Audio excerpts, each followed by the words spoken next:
Eyewitness News is also keeping an eye on the economy. It appears concerns about inflation are catching up with consumer confidence. The Consumer Confidence Index fell by more than 5 points this month. It's a change from the previous 2 months when the consumer confidence grew. Economists link those positive changes to the decline in gas prices. The change reported in October comes after the government reported inflation accelerated last month, with the cost of housing and so many other things intensifying.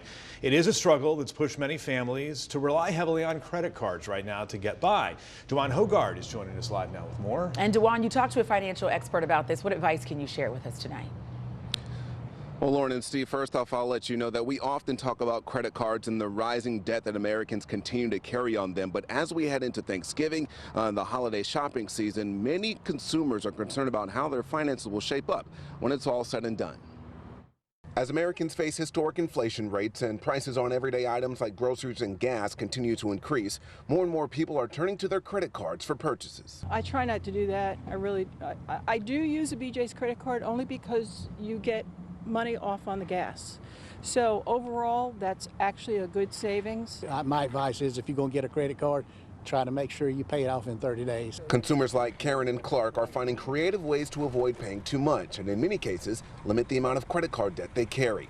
In fact, Americans owe $887 billion on their credit cards. That's a 13% increase compared to last year, according to Experian. A lot of people are using credit cards to make ends meet, which they probably have done that in the past, and they're just continuing that through these times that we're going through right now. Financial expert and wealth advisor V. Conley Perry says to look at your budget like a business. We as consumers don't do that enough. We don't look at our own personal situation like a CFO would do a business, and this is the time that you should do that. A recent Debt.com survey says 54% of people plan on spending more this holiday season because of inflation, and 50% of people plan on using their credit card for shopping. The main thing is just shopping smart, maybe spending less, trying to be more creative on your gift giving. If you must use a credit card, experts suggest paying the card in full at the end of the month.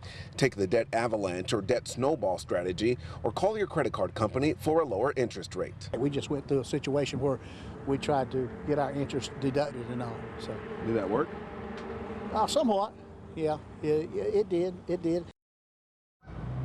Yeah, it's definitely worth a try, especially for the average rate for Americans carrying a balance on their credit card. Right now, it's at a 30-year high.